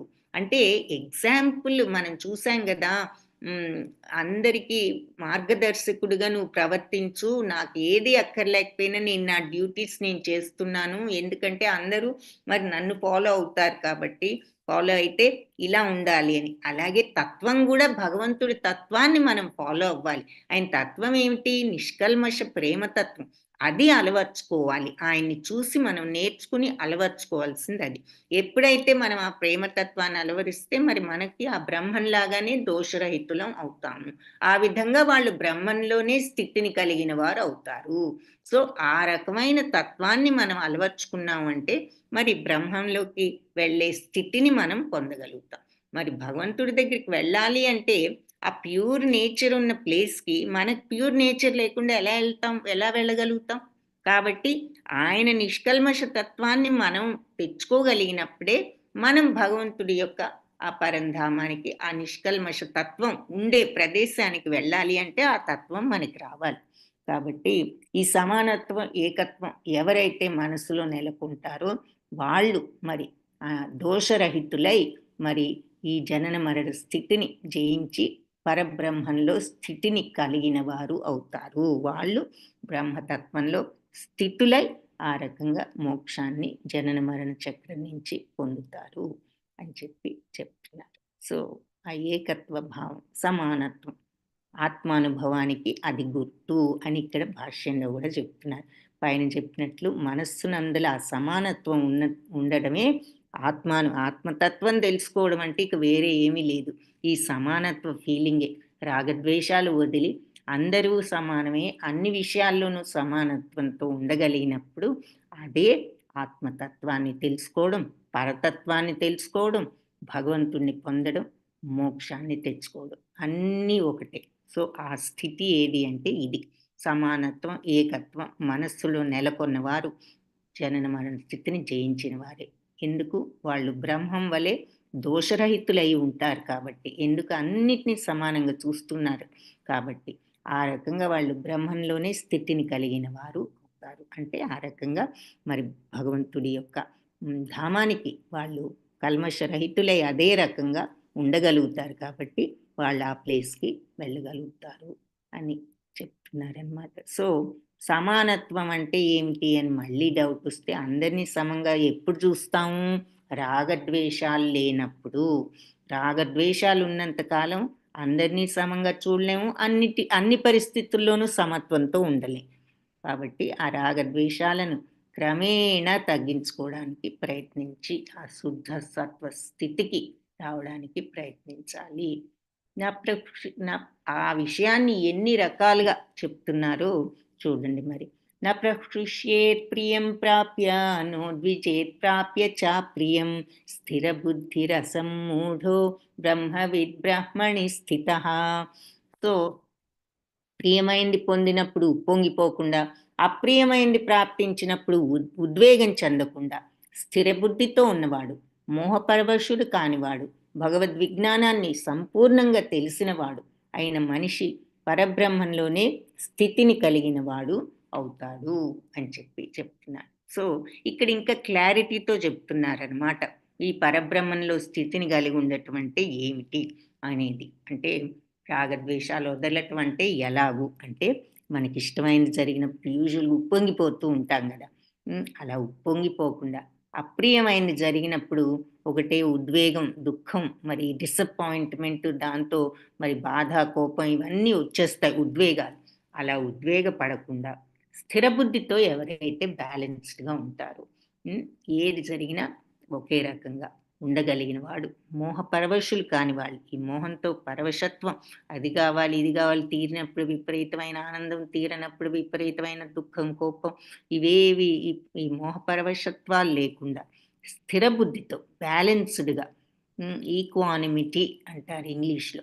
తెలుగులో మరి సంస్కృతంలో ఈ స్థిరత్వం భగవద్ విజ్ఞానాన్ని సంపూర్ణంగా తెలిసిన వాడు అయిన మనిషి పరబ్రహ్మంలో స్థితిని కలిగి ఉన్నవాడే అని చెప్తున్నారు. సో, ఆత్మానుభవం పొందాలి అంటే ఆ లక్షణాలు ఏమిటో అటువంటి మహాత్ముల లక్షణాలు ఇక్కడ చెప్పారు అని భాష్యంలో కూడా చెప్తున్నారనమాట. మనం మన దేహాన్నే ఆత్మ అనుకుంటున్నాము ఈ ఈ తెలియనితనంతో. కాబట్టి అలా మోహగ్రస్తులు కాకుండా ఉండటమే వాళ్ళ యొక్క ప్రథమ లక్షణం. ఆత్మానుభవానికి ప్రథమ లక్షణం ఈ మోహానికి గురి కాకుండా ఉండటం. కాబట్టి మన దేహానికి సంబంధించింది ఏదైనా లభించిందంటే ఉప్పొంగిపోవడం గానీ, నష్టపోయినప్పుడు చింతించడం గానీ ఇక వాళ్ళు చెయ్యరు. ఎందుకంటే మనం ఈ దేహం కాదు అనే విషయం వాళ్ళకి తెలుసు. సో, మనస్సు యొక్క ఈ స్థిరత్వాన్ని స్థిర బుద్ధి అంటారు. అంతే గదా! ఏ విషయానికి మనం అలా రియాక్షన్స్ లేకుండా ఉండగలగటమే మరి నిజమైన స్థిరత్వం, నిజమైన బ్యాలెన్స్. మరి ఈ తరాజు ఉంది అంటే 2 ప్రక్కల అన్నీ సమంగా ఉన్నప్పుడు అది ఎంత బ్యాలెన్స్డ్‌గా ఉంటుంది. ఒకవైపు ఏదైనా కొంచెం బరువు వచ్చిందంటే మరి ఇది ఆ స్థిరత్వం ఉండదు దానికి. అలాగే మన మైండ్ సెట్ గూడా రాగము, ద్వేషాన్ని ఒకే రకంగా చూడగలిగినప్పుడు అలాంటి స్థిరమైన ప్రశాంతతలో ఉంటుంది. కాబట్టి ఏది మనం ఎక్కువగా పెట్టుకున్న రాగమైన, ద్వేషమైన స్థిరత్వం అనేది ఉండదు. కాబట్టి ఈ దేహ సంబంధమైనది ఏదైనా లభించింది అంటే పొంగిపోవడం గానీ, ఏదైనా నష్టపోయినప్పుడు చింతించడం గానీ వీళ్ళు ఇలాంటి జ్ఞానంలో ఉన్నవాళ్ళు చెయ్యరు. మనస్సులో ఎవరికైతే ఈ స్థిరత్వం ఉంటుందో దాన్నే స్థిర బుద్ధని అంటారు. కాబట్టి అలాంటి వాడు దేహాన్ని ఆత్మని అనుకోడు అనే భ్రమతో ఉండడు. దేహం శాశ్వతమని అనుకోడు. ఆత్మని తృణీకరించడు. ఎందుకు? మనం ఆత్మని పట్టించుకోకుండా ఎంతసేపు మరి దేహంకి వచ్చే ఫీలింగ్స్‌తోనే మనం కంప్లీట్‌గా మునిగిపోయి ఉంటున్నాం. కానీ ఇలాంటి జ్ఞానవంతుడు మరి ఇది దేహానికి సంబంధించిన విషయం, ఇది ఆత్మది కాది అని అతను అన్ని పరిస్థితుల్లో గూడా అలా స్థిరత్వంతో ఉండగలుగుతాడు. తద్వారా ఆ భక్తుడు మరి భగవంతుడితో అంటే భగవంతుడితో సమానం అని కాకపోయినా అతను మరి ఈ విషయాన్ని అర్థం చేసుకుని మరి ఆ శరణాగత తత్వంతో అతను ఉండగలుగుతాడు. అలాంటి స్థిర భావనే మరి దాన్నే భక్తి అనొచ్చు. అంటే భగవంతుడి యొక్క ఆహ్, ఆ తత్వాన్ని మనం ఆ నిష్కల్మష తత్వాన్ని తెచ్చుకున్నప్పుడు అది నిజమైన భక్తికి పరాకాష్ట. శుద్ధ భక్తుల స్థితి అని చూస్తాం. స్థితప్రజ్ఞుల స్థితి అని చూస్తాం జ్ఞానయోగంలో. సో, ఆ స్టేజ్ అన్నమాట. ఆ నిష్కల్మష దివ్యతత్వం, ప్రేమ తత్వాన్ని పెంచుకోగలిగినప్పుడు. ఎవరి తత్వం అది? భగవత్ తత్వం అది. సో, అది చెప్తున్నారు. అలాంటి సమస్థితిలో ఉన్నవాళ్ళు అని చెప్పి. సో, యోగం అన్నారు. ఆ యోగం అంటే ఏమిటో చెప్పారు చక్కగా. ఏది అన్ని పరిస్థితుల్లో మరి సమత్వంతో ఉన్న వాళ్ళని ఇక్కడ చెప్పారు. అందరిని ఒకే రకంగా చూస్తారు. ఇలాంటి సమత్వం, ఏకత్వమే మరి జనన మరణ స్థితిని జయించగలిగేది. వాళ్ళు బ్రహ్మంలాగా దోషరహితులుగా ఉంటారు. ఆ రకంగా బ్రహ్మస్థితిలో ఉంటారు అని చెప్పి మరి అది ఏమి స్థితి అంటే ఇష్టమైనది వచ్చినప్పుడు పొంగిపోకుండా, అప్రియమైనది జరిగినప్పుడు ఉద్వేగం చెందకుండా స్థిర బుద్ధితో ఉండగలిగిన వాళ్ళు, మోహపరవశులు కాని వాళ్ళు, భగవద్ విజ్ఞానాన్ని సంపూర్ణంగా తెలిసిన వాళ్ళు మరి ఈ రకంగా పరబ్రహ్మ స్థితిలో పరబ్రహ్మంలో స్థితిని కలిగిన వారిగా ఉంటారు. అంటే భగవంతుడి మీద సెట్ అయ్యి వాళ్ళ దృష్టి ఎప్పుడు కూడా బ్యాలెన్స్డ్‌గా ఇలాగే ఉంటుంది. బాహ్య స్పర్శే సక్తాత్మా విందత్యాత్మని యత్ సుఖం స బ్రహ్మయోగయుక్తాత్మా సుఖమక్షయమశ్నుతే. సో, అలాంటి ముక్త పురుషుడు బాహ్య ఇంద్రియ సుఖాలకు ఆకర్షితుడు కాకుండా ఆత్మలోనే సౌఖ్యాన్ని అనుభవిస్తూ సదా ధ్యాన నిమగ్నుడై ఉండును అని చెప్పి చెప్తున్నారు. సో, ఇలాంటి స్థితిలో ఉన్నవాడు ఇంద్రియాలు చూపించే ఈ సుఖాలకు గురికాడు. అతను ప్రలోభపడడు. ప్రలోభపడకుండా లోపల ఉన్న ఆత్మలో ఉన్న సచ్చిత్తానందాన్నే అనుభవిస్తూ ఎప్పుడు ధ్యాన నిమగ్నుడై ఉంటాడు.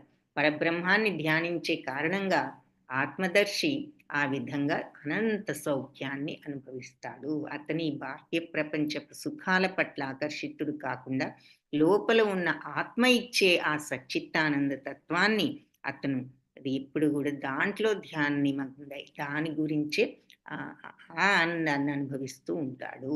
అనంత సౌఖ్యాన్ని మరి పరబ్రహ్మాన్ని ధ్యానిస్తున్నాడు కాబట్టి తన ఆత్మ ద్వారా ఇక అనంత సౌఖ్యాన్ని అనుభవిస్తాడు అని చెప్పి చెప్తున్నారు. భగవంతుడి యమునాచార్యులు భక్తుడైన యమునాచార్యులు ఈ రకంగా చెప్పారు.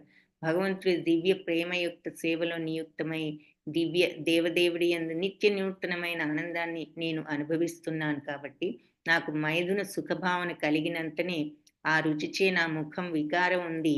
నేనే ఆ భావంపై ఉమ్మివేస్తాను అంటున్నారన్నమాట. ఎటువంటి చెడు తలపులు కలిగినా వాళ్ళు చిన్నవి ఏదైనా వచ్చినా వాళ్ళ మీద వాళ్ళే వెంటనే వాళ్ళకే వికారం కలుగుతుంది. వాళ్ళ మీద వాళ్ళకు వెంటనే దాన్ని నెట్టివేయగలుగుతారు అని చెప్పి చెప్తున్నారు. అంటే భావంలో నియుక్తులైన వాళ్ళు.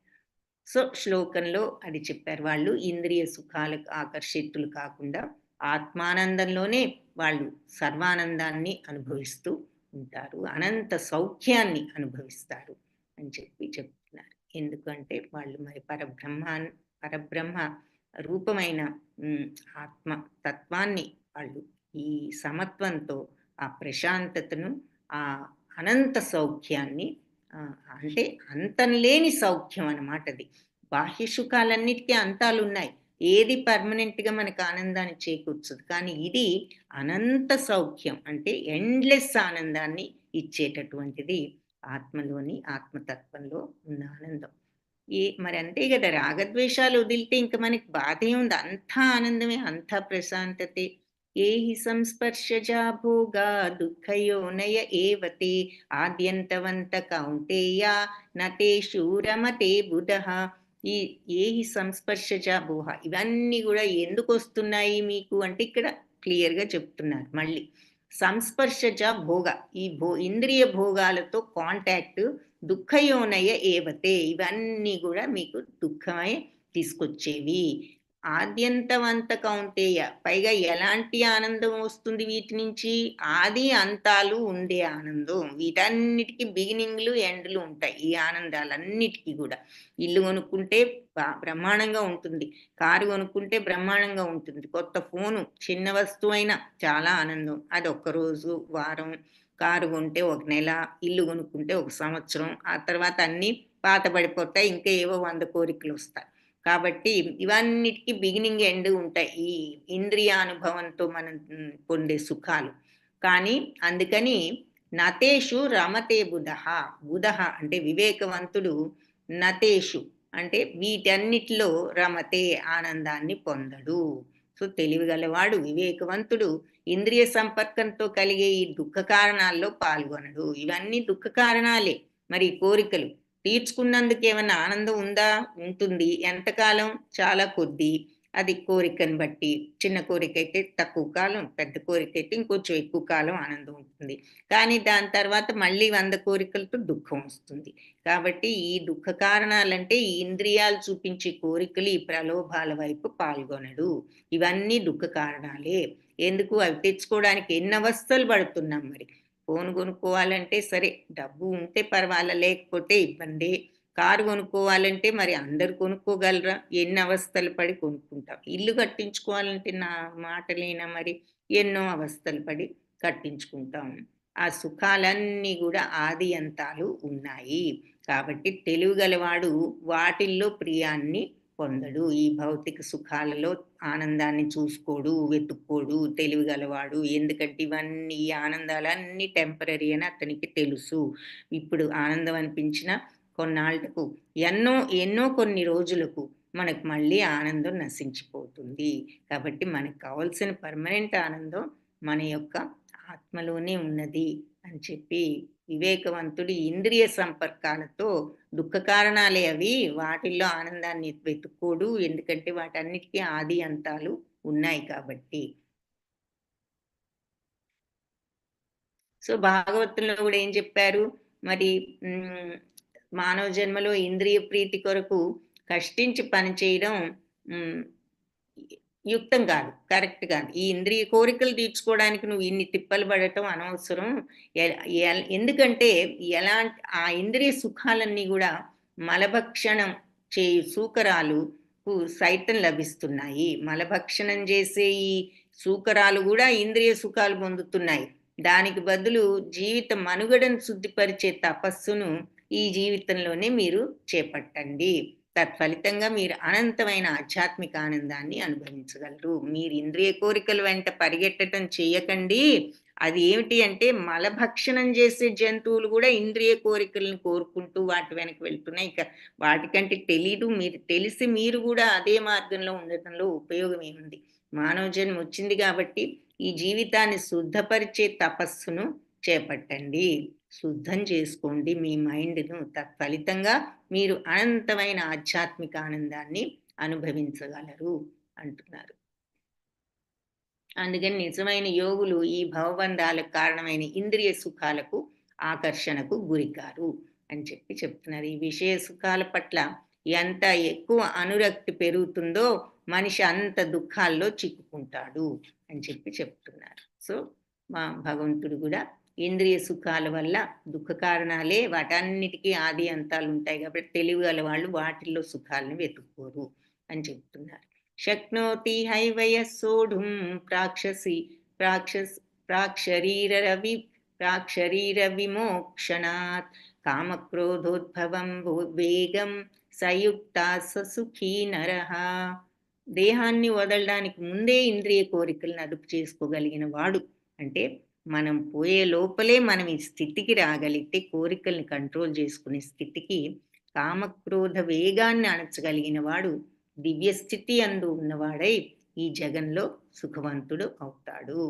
సో, మనం ఈ దేహాన్ని వదలక ముందే ఈ కోరికల్ని గనక అదుపు చేసుకోగలిగితే మన కామక్రోధ వేగాన్ని, మీరు ఎంత త్వరగా వచ్చేస్తుంది మన కోపం, ఎంత త్వరగా, దానికంటే ముందు త్వరగా కోరిక, ఈ ప్రతిదాని మీద కోరిక వెంటనే, అది తీరకపోతే క్రోధం.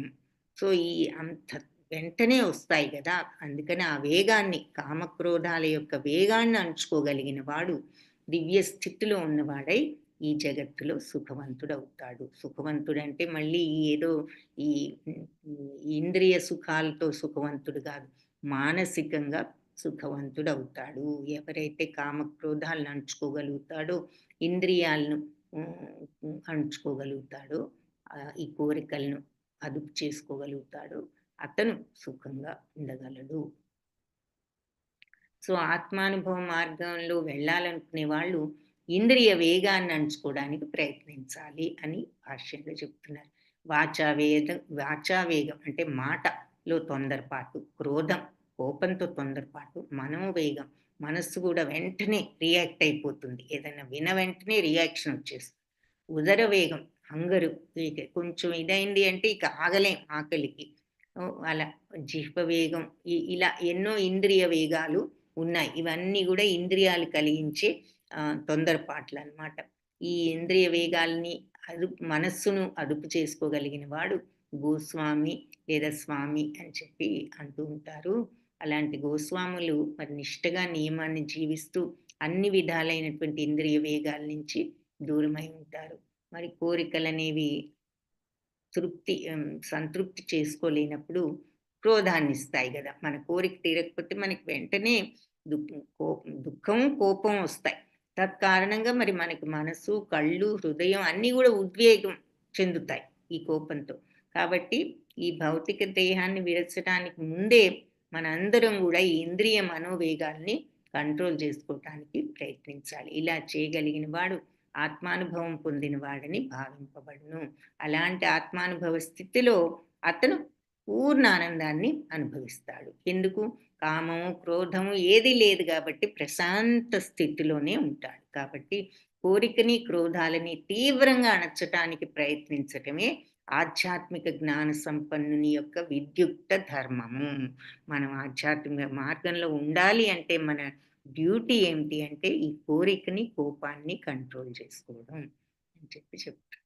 సో శ్లోకంలో దేహాన్ని వదలటానికి ముందే ఎవరైతే ఇంద్రియ కోరికలను అదుపు చేసుకుంటారో, ఈ కామక్రోధాల యొక్క వేగాన్ని అణుచుకుంటారు. ఈ ఇమీడియట్ రియాక్షన్స్ అనమాట. ఏదైనా అనగానే, ఎవరైనా మనకి ఏదైనా చూడగానే వెంటనే మైండ్ చలించటం, కావాలనుకోవడం, లేదంటే ఎవరైనా ఏదన్నా అది రాదు అంటే క్రోధం, ఈ వేగాలన్నిటిని తగ్గించుకుని కామ్ అయిపోయి మనమేమనుకుంటాం, ఎవరైనా ఇలా క్వైట్గా ఉంటే వీడేమిటి మాట పలుకు లేకుండా ఇలా ఎక్స్ప్రెషన్లెస్గా ఉంటాడు, ఎప్పుడూను బెల్లం కొట్టిన రాయిలాగా వీడు అని అంటూ ఉంటాను. ఏంటి అసలు ఉదాసీనంగా ఉంటాడు, ఎక్స్ప్రెషనే ఉండదు అనుకుంటాం.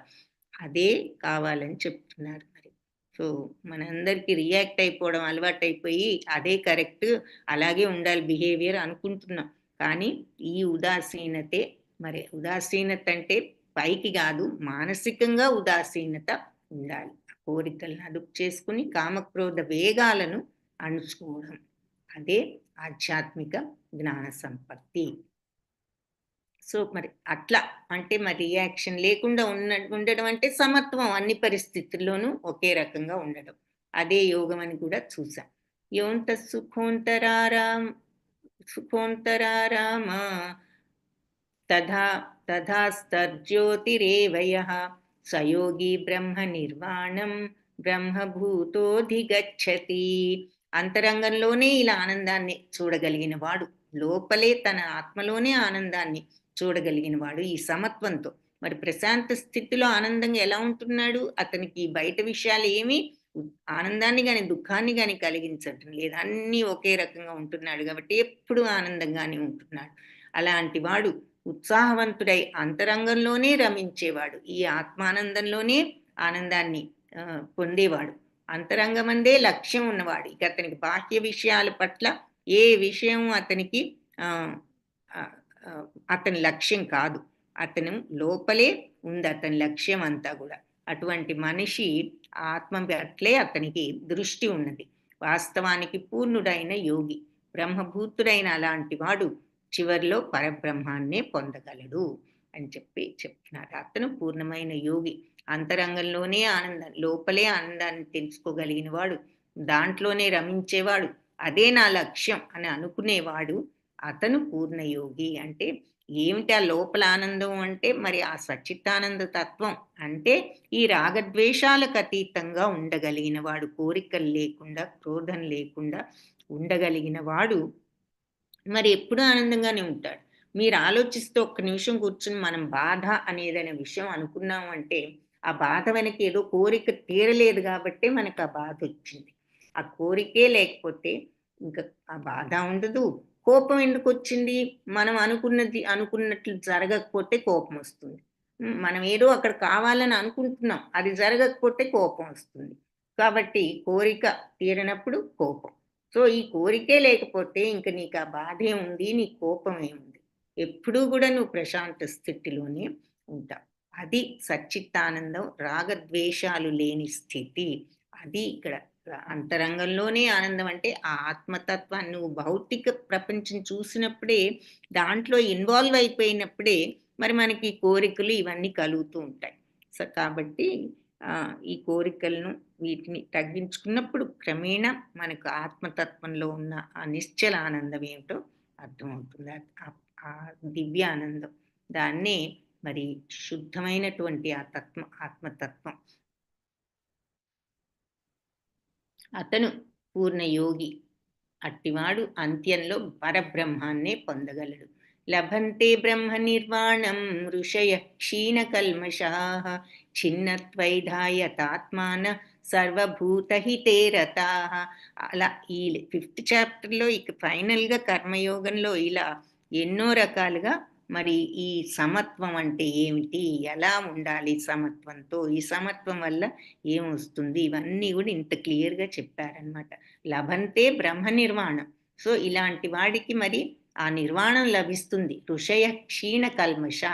సో పాపరహితులైన వారు, కల్మషరహితులైన వారు, కల్మషం క్షీణించిన వారు అంటే కల్మషం లేని వాళ్ళు, ఆ ఋషులు, వాళ్ళకి బ్రహ్మ నిర్వాణం లభిస్తుంది. సో ఎవరికైతే కల్మషం ఉండదో నిష్కల్మషవంతులకు బ్రహ్మ నిర్వాణం అని చెప్తున్నారు. చిన్న ద్వైధ యథాత్మ, ద్వైత భావాన్ని ఛేదించిన వాళ్ళు. అంటే ద్వైత భావం అంటే ద్వంద్వాలు, ఆపోజిట్స్లో రియాక్షన్ ఉండేవాళ్ళు. అలా ఎవరైతే ఆపోజిట్లో రియాక్షన్ లేకుండా ఉంటారో, ద్వంద్వ భావాన్ని ఛేదించి వాళ్ళు యథాత్మాన ఆత్మతత్వంలో నిమగ్నమైన వాళ్ళు, సర్వభూతహితే రత, అన్ని జీవరాశుల మంచిలో ఆనందాన్ని పొందేవాళ్ళు, వాళ్ళు బ్రహ్మ నిర్వాణం పొందుతారు. అంతరంగంలోనే మనస్సును లగ్నం చేసి సందేహాలన్నిటి నుంచి మనకు వచ్చే ద్వంద్వాలు, ఈ ద్వంద్వాలన్నీ కూడా ఎందుకు డౌట్స్ వల్ల వస్తూ ఉంటాయి. ఈ సుఖ దుఃఖాలకు పరమైన వాళ్ళు ద్వంద్వాలకు, సర్వజీవ హితం కోసమే పనిచేసేవాళ్ళు, అందరి మంచిలో ఆనందాన్ని పొందేవాళ్ళు, సర్వపాపదూరులైన వాళ్ళు అయిన ఋషులు బ్రహ్మ నిర్వాణాన్ని పొందుతారు. సో వాళ్ళు సర్వపాపదూరులు ఎలా అయ్యారు? అన్నిట్లో సమానంగా ఉంటున్నారు, అందరినీ సమానంగా చూస్తున్నారు, వాళ్ళు కామక్రోధాలకు అతీతంగా ఉండగలుగుతున్నారు, సర్వజీవ హితం కోసమే పనిచేస్తున్నారు. వాళ్ళ ఆనందం ఏమిటి అంటే అందరూ ఆనందించినప్పుడు వాళ్ళు ఆనందించేవాళ్ళు. నార్మల్గా ఈ రోజుల్లో ఎలా ఉంటున్నాము, ఎవరికైనా ఆనందం ఉంటే మనకి ఈర్ష్యగా ఉంటుంది. కానీ వీళ్ళు అందరి ఆనందం కోసమే వాళ్ళు పనిచేస్తున్నారు అని చెప్పి ఇక్కడ మళ్ళీ వాళ్ళు బ్రహ్మ నిర్వాణాన్ని పొందుతారు. కామక్రోధ విముక్తానాం యతీనాం యతచేతసాం అభితో బ్రహ్మ నిర్వాణం వర్తతే విదితాత్మనాం. కామక్రోధం నుంచి విముక్తులై యతీనాం అంటే వీళ్ళంతా కూడా ఈ యతులకు యతచేతస మనస్సుపై సంపూర్ణ నిగ్రహం ఉన్నవాళ్ళు అభితో త్వరలోనే బ్రహ్మ నిర్వాణం వర్తతే పొందుతారు విదితాత్మనం, ఈ ఆత్మదర్శులు అని చెప్పి చెప్తున్నారు. సో కామక్రోధాల నుంచి బయటపడ్డ వాళ్ళు ఆత్మదర్శులు, ఆత్మ సంయమనం కలిగిన వారు. ఆత్మ సంయమనం అంటే ఆత్మను అర్థం చేసుకుని ఈ ఆత్మతత్వాన్ని తెలుసుకుని సంపూర్ణత్వం కోసం నిరంతరం ప్రయత్నించే వాళ్ళు అయిన మహాత్ములు అచిరకాలంలోనే బ్రహ్మ నిర్వాణాన్ని నిశ్చయంగా పొందుతారు అని చెప్పి చెప్తున్నారు. ఎవరు? ఫస్ట్ పాయింట్ కామక్రోధాల నుంచి బయటపడ్డవాళ్ళు. సో ఇవన్నీ కన్ఫ్యూజింగ్గా ఉన్నాయి. అబ్బా, ఇన్ని రకాలు ఏమిటో అర్థం కావడం లేదు ఈ ఆత్మతత్వం అనే ఫీలింగ్ వస్తే ఏది గుర్తుపెట్టుకోకర్లా, కామక్రోధాల నుంచి బయటపడటం గుర్తుపెట్టుకుంటే చాలు. అదే ఆత్మతత్వానికి దారితీస్తుంది. ఇన్ని రకాలుగా మనం గుర్తుంచుకోవాల్సిన అవసరం కూడా లేదు. ఫస్ట్ పాయింట్, కామక్రోధాల నుంచి బయటపడ్డవాళ్ళు కోరికలు తగ్గించుకోవడం, కోపం తగ్గించుకోవడం. దీన్ని ప్రాక్టీస్ చేస్తూ అందరినీ క్రమేణా కోరిక, కోపం తగ్గించుకుంటే అందరూ మెల్లమెల్లగా ఎవరి పట్ల ద్వేషాలు, కోపాలు కూడా తగ్గిపోతూ ఉంటాయి. తర్వాత మరి క్రమంగా అందరినీ కూడా సమానంగా స్టేజ్ చూసి స్టేజ్‌కి రాగలుగుతాం. ఇది మన వల్ల అవుతుందా? ఇదంత ఈజీయా? ఈ ఈ ఆలోచనలన్నీ అనవసరం. అంటే మీరు ఆల్రెడీ మనం హ్మ్, ఇది ఆహ్, డెస్టినేషన్ ప్రతిఫలం వైపు చూస్తున్నాం. మనం చేయవలసిందేమిటి? సాధన, ప్రయత్నం. మన ప్రయత్నాన్ని మనం ఆహ్, మీ ప్రయత్న లోపం లేకుండా చేయడానికి ప్రయత్నించాలి. ఆ తర్వాత ఏది జరిగినా భగవంతుడు యొక్క అనుగ్రహం అనే మార్గంలో మరి స్వల్పమప్యస్య ధర్మస్య త్రాయతే మహతో భయాత్ అని కొంచెమైనా చూస్తాం భగవద్గీతలో శ్లోకం. కొంచెమైనా ఈ ధర్మ మార్గంలో ఉంటే మహాభయాన్ని నుంచి విడుదలవుతాం. సో ఈ కామక్రోధాలు తగ్గించుకునే ప్రయత్నంలో మనం ఉంటే మనకు ఆ తర్వాత భగవద్ అనుగ్రహం ప్రకారం జరుగుతుంది అనుకుంటూ మనం ముందు ఈ కామక్రోధాలను తగ్గించుకోవడానికి ప్రయత్నం చేస్తూ ఉంటే ఈ మార్గంలో మన ప్రయాణం, పురోగమనం సాధించే అవకాశం ఉన్నది. కాబట్టి దానికోసం నిరంతరం ప్రయత్నించే వాళ్ళు, సంపూర్ణత్వం కోసం నిరంతరం ప్రయత్నించటం. సంపూర్ణత్వం అంటే ఏమిటి? ముందు ఈ 2 తగ్గించుకుంటేనే ఏ సంపూర్ణత్వం అయినా. సో ఇలా అందుకని ఇదేదో చాలా కష్టం, ఇవన్నీ ఆత్మానుభవం, ఇన్ని రకాలుగా కన్‌ఫ్యూజ్ అవ్వకుండా కామక్రోధాలను తగ్గించుకోవాలి. అదే సంపూర్ణత్వం. అదే రాగద్వేషానికి అతీతంగా వెళ్ళగలిగే మార్గం అని తెలుసుకొని ఆ రెండింటిని తగ్గించుకోవడం. కాబట్టి అన్ని చోట్ల భగవంతుడు అన్నీ వివరించి, అందుకే కామాన్ని నువ్వు అరికట్టుకో, ఇది పాపమయ శత్రువు అని కూడా చెప్తారు. ఎలాగూ అరికట్టుకోవాలి అంటే ఇంద్రియాల్ని, మనస్సును నిగ్రహించుకో, కంట్రోల్ చేసుకో. అప్పుడు నువ్వు కామాన్ని అరికట్టుకోగలుగుతావు అని చెప్తారు కూడా. సో అలాంటి వాళ్ళు అచిరకాలంలోనే బ్రహ్మ నిర్వాణాన్ని నిశ్చయంగా డెఫినెట్‌గా పొందుతారు అని చెప్తున్నారు. ఎవరైతే కామక్రోధాల నుంచి బయటపడతారో. ఇక ఆత్మదర్శులు, ఆత్మ సంయమనం ఇవన్నీ కూడా ఎలా కలుగుతాయంటే ఈ రెండిటిని వదలబట్టే. అలా సంపూర్ణత్వం కోసం నిరంతరం ప్రయత్నించే వాళ్ళు అచిరకాలం త్వరలోనే బ్రహ్మ నిర్వాణాన్ని నిశ్చయంగా డెఫినెట్‌గా పొందుతారు అని చెప్తున్నారు. సో భగవంతుడికి భక్తి యోగంతో అర్చించడానికి ప్రయత్నించు భగవంతుడిని. తీవ్రంగా నాటుకుని ఉండే కామ్యకర్మల కోరికలను తగ్గించుకుని ఈ ఈ కామ్యకర్మల యొక్క ప్రభావాన్ని తగ్గించుకుని భగవంతుడి సేవలో నిమగ్నమై దివ్యానందాన్ని అనుభవించే భక్తులు ఇంద్రియ వేగాలను కూడా అణించగలుగుతారు. మహామునులు సైతం వాళ్ళ ఇంద్రియ వేగాలు అణచలేకపోయినా ఈ భక్తి భావంతో ఉంటే ఈజీగా అణచొచ్చు. కాబట్టి భక్తిని పెంచుకో అని కూడా చెప్తున్నారు. సో ఎలా అణుచుకోవాలి అనేది కామక్రోధాలంటే భక్తి భావంతో ఉన్నప్పుడు అది తగ్గుతుంది అని భాష్యంలో వివరిస్తున్నారు. స్పర్శాన్ కృత్వా బహిర్బాహి బాహ్యాన్ చక్షుశ్చైవాంతరే భ్రువోః ప్రాణాపానౌ సమౌ కృత్వా నాసాభ్యంతరచారిణౌ యతేంద్రియమనోబుద్ధిర్మునిర్మోక్షాపరాయణః విగతేచ్ఛ భయక్రోధోయ సదా ముక్త ఏవ సః. సో భయాన్ని, బాహ్య ఇంద్రియాలన్నిటినీ కూడా త్యజించి మరి దృష్టిని భ్రూమధ్యంలో నిలిపి, 2 కనుబొమ్మ మధ్యలో నిలిపి ప్రాణాపాన వాయువులను నాసికలోనే సమంగా చేసి, అంటే అన్ని వాయువులను కూడా ఈ ముక్కు దగ్గర సమంగా చేసి తద్వారా మనస్సును, బుద్ధిని, ఇంద్రియాలను అదుపు చేసేటటువంటి మోక్షవాంఛితుడు. మోక్షం కోసం ఇలా అన్ని ఇంద్రియాలను కూడా కంట్రోల్ చేసుకుని ఈ దృష్టిని 2 కనుబొమ్మల మధ్య పెట్టి ఆ ప్రాణాపాన వాయువులన్నీ కూడా నాసికలో కేంద్రీకృతం చేసి ఈ రకంగా మనస్సును, బుద్ధిని అంటే ఎటూ వెళ్లకుండా మైండ్ ఈ రకంగా ఇక్కడ ఫోకస్ చేసి బాహ్య ప్రలోభాలకు గురి కాకుండా ఉండడానికి అన్నమాట. అట్లా మనస్సును, బుద్ధిని, ఇంద్రియాలని అదుపు చేసేవాడు అలా మోక్షం కోసం కోరిక, భయము, కోపాల నుంచి విముక్తుడవుతాడు. అలాంటి స్థితిలో సదా నిలిచి ఉండేవాడు నిక్కంగా ముక్తిని పొందగలడు. ఇదేమిటి, ఇందాకేమో మరి ఇలా ఉండాలి, భక్తితో పని చేయాలి, కామక్రోధాలు వదులుకోవాలి, ముక్తి వస్తుంది, ఇప్పుడేమో మరి ఏమిటి ఇలా ఇంద్రియాలన్నీ త్యజించి దృష్టి ఏమో మరి ఏమో 2 కళ్ళ కనుబొమ్మల మధ్యలో పెట్టి ప్రాణాపాన వాయువులు ముక్కు మీద పెట్టి ఇవన్నీ చేస్తే కోరిక, భయం విముక్తులవుతారు, అట్టి స్థితిలో సదా నిలిచి ఉండేవారు నిక్కంగా ముక్తిని పొందగలరు అంటున్నారనే కన్ఫ్యూజన్ వస్తే, ఇక్కడ ఏంటంటే ఈ ఇంద్రియాలను కంట్రోల్ చేయగలిగితేనే మరి మనం కామక్రోధాల నుంచి బయటపడగలుగుతాం కదా. కామక్రోధాల నుంచి బయటపడటమే మరి మనకి ఆ ముక్తి, యోగ మార్గము, జ్ఞాన మార్గము అని చెప్తున్నారు. కాబట్టి ఇంద్రియాలను కంట్రోల్ చేయడానికి మెథడ్స్ ఉన్నాయి. అది నువ్వు ప్రాక్టీస్తో, భక్తితో ఇలా అన్ని భగవదర్పితం అనుకుని చేస్తూ పనులు చేస్తూ తెచ్చుకోవచ్చు. ఇప్పుడు నెక్స్ట్ది అష్టాంగ యోగం 6వ అధ్యాయం, నెక్స్ట్ అధ్యాయం. దానికి భగవంతుడు ఇక్కడ నాంది పలుకుతున్నారు. సో అష్టాంగ యోగంలో ఈ రకమైన ప్రాక్టీస్ ద్వారా వాళ్ళు ఇంద్రియాలను కంట్రోల్ చేసుకుని తద్వారా కోరికని, కామాన్ని అరికట్టుకుంటారు. కాబట్టి అదొక మెథడ్ అన్నమాట. ఆ మెథడ్కి నాంది ఇక్కడ పలుకుతున్నారు. నెక్స్ట్ శ్లోకం, నెక్స్ట్ అధ్యాయం. ఇప్పటి వరకు కర్మయోగంలో ఇదంతా వివరించి మీరు ఫైనల్గా నెక్స్ట్ అధ్యాయానికి ఇంట్రడక్షన్ అన్నమాట ఇక్కడ.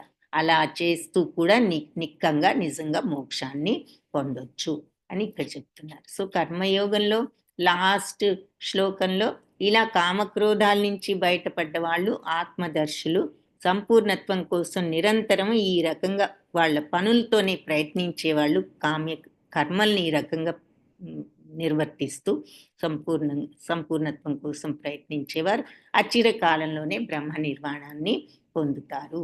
ఇక్కడ నెక్స్ట్ చాప్టర్కి ఇక్కడ ఈ 2 శ్లోకాస్లో ఇంట్రడక్షన్. ఏది, ఎవరైతే ఇంద్రియాలన్నిటినీ త్యజించి దృష్టిని 2 కనుబొమ్మల మధ్యలో పెట్టి అలాగే ప్రాణాపాన వాయువులను ముక్కు దగ్గర కేంద్రీకరించి ఇంద్రియాలను ఆ రకంగా అదుపు చేసే మోక్షం కావాలనుకుని ఇలా ప్రాక్టీస్ చేసే వాళ్ళు కోరిక, భయము వీటన్ని అంటే కామక్రోధాల నుంచి అలా విముక్తులవుతారు.